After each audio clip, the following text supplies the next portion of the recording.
Capítulo 32. A la mañana siguiente, Elizabeth se quedó a solas para escribir a Jane mientras la señora Collins y Mary hacían unas diligencias en el pueblo, y se sobresaltó al oír la campanilla de la puerta, señal inequívoca de que llegaba una visita. Como no había oído el traqueteo de ningún carruaje, pensó que probablemente sería Lady Catherine, y cuando, ante aquella amenaza, decidió guardar la carta que tenía a medias para evitar sus preguntas indiscretas, se abrió la puerta. Para su enorme sorpresa, el señor Darcy, y nadie más que el señor Darcy, entró a la habitación. Él también pareció sorprenderse al encontrarla sola, y se disculpó por su intrusión, ya que había dado por supuesto que estarían todas las damas. Los dos jóvenes tomaron asiento, y después de las preguntas de rigor sobre Rosings, parecieron correr el peligro de hundirse en el mayor de los silencios. Era perentorio, por lo tanto, pensar en algo que decir, y en aquellas circunstancias, recordando la última vez que había visto al señor Darcy en Hertfordshire, y sintiendo curiosidad por saber cómo explicaría su marcha repentina, Elizabeth exclamó: «¿Con cuánta precipitación abandonaron Netherfield el pasado noviembre, señor Darcy? Debió de ser una sorpresa muy agradable para el señor Bingley que todos se apresuraran a seguirle a la ciudad, ya que si no recuerdo mal, se había ido el día anterior. Espero que tanto él como sus hermanas se encontraran bien cuando usted salió de Londres». «Perfectamente, gracias». Elizabeth comprendió que esa sería toda su respuesta y tras unos instantes de silencio añadió: «Tengo entendido que el señor Bingley no tiene intención de volver a Netherfield. Nunca se lo he oído decir, pero es probable que en el futuro no pase mucho tiempo allí. Tiene muchos amigos y está en una edad en que las amistades y compromisos aumentan constantemente. Si piensa estar muy poco en Netherfield, sería mejor para el vecindario que dejara de arrendar la casa. Así podría instalarse en ella una familia que residiera en ella. Aunque es posible que el señor Bingley eligiera ese lugar atendiendo a sus conveniencias, no a las de sus vecinos, y es de suponer que lo conservará o no aferrándose al mismo principio. No me extrañaría, señaló Darcy, que se deshiciera de ella si encontrase algo interesante que comprar. Elizabeth no contestó. Tenía miedo de seguir hablando de su amigo, y al no encontrar nada más que añadir, decidió dejar en manos de su visitante la tarea de sacar un nuevo tema de conversación. Él se hizo cargo de la situación y no tardó en decir: «Esta casa parece muy cómoda. Lady Catherine, al parecer, hizo muchas reformas antes de que el señor Collins llegara a Hunsford».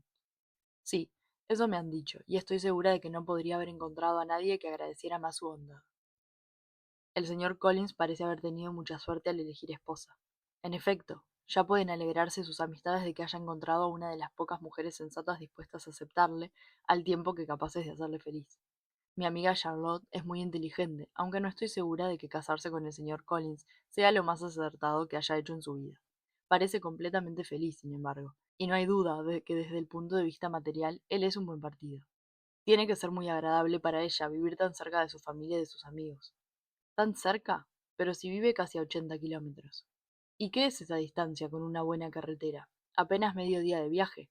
Sí, a eso lo llamo yo vivir muy cerca. Nunca se me habría pasado por la cabeza que la distancia fuera una de las ventajas de su matrimonio, exclamó Elizabeth. No habría dicho jamás que la señora Collins vive cerca de su familia, lo cual prueba su apego a Hertfordshire. Supongo que cualquier lugar que no estuviera en los alrededores de Longbourn le parecería lejano.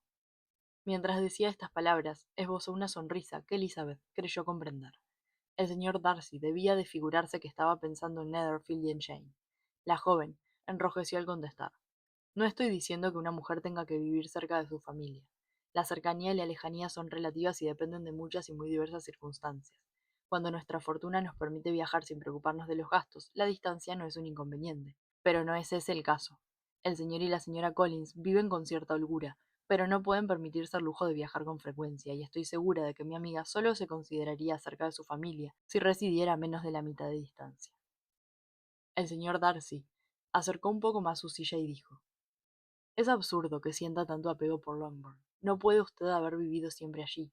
Elizabeth fue incapaz de disimular su sorpresa. El señor Darcy pareció cambiar de parecer. Retiró la silla, tomó un periódico de la mesa y mirando por encima de éste, le preguntó con cierta frialdad: «¿Le gusta Kent?». Siguió un breve diálogo sobre esta región, conciso y moderado por ambas partes, al que puso fin la llegada de Charlotte y su hermana, que volvían de su paseo. Aquel tú a tú les extrañó. El señor Darcy explicó el error que le había llevado a molestar a la señorita Bennet, y después de quedarse unos minutos más sin despegar casi los labios, abandonó la rectoría. «¿Qué puede significar esto?», exclamó Charlotte en cuanto el joven se marchó. «Mi querida Lizzie, tiene que estar enamorado de ti. De lo contrario, su visita habría sido mucho más ceremoniosa». Pero cuando Elizabeth salió de su mutismo, aquella suposición, a pesar de los deseos de Charlotte, pareció bastante remota. Y después de barajar varias hipótesis, llegaron a la conclusión de que el señor Darcy no había encontrado nada mejor que hacer, algo muy probable en aquella época del año.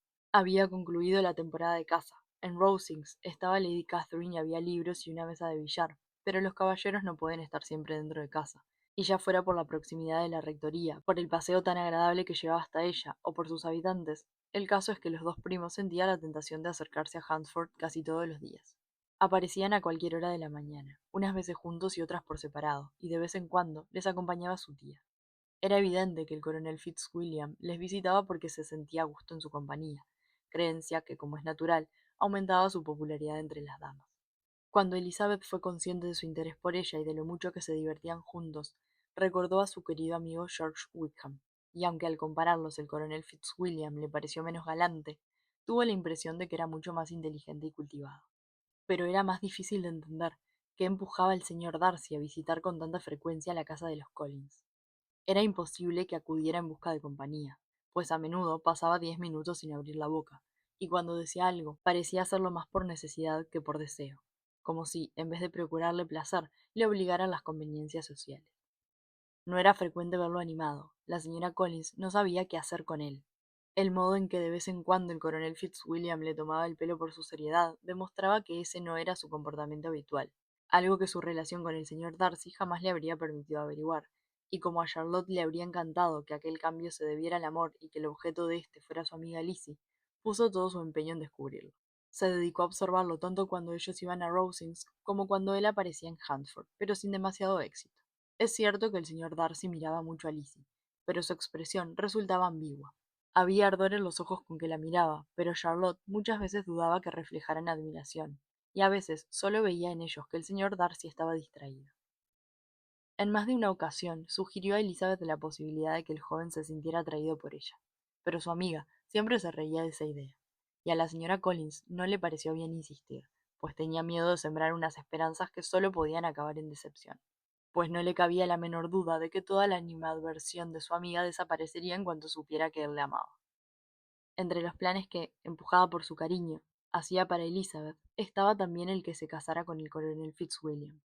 Era sin lugar a dudas el más simpático de los primos. Elizabeth le gustaba, y era un buen partido, pero para contrarrestar esas cualidades estaban todos los beneficios eclesiásticos que dependían del señor Darcy, y sobre los que el coronel no tenía ascendiente alguno.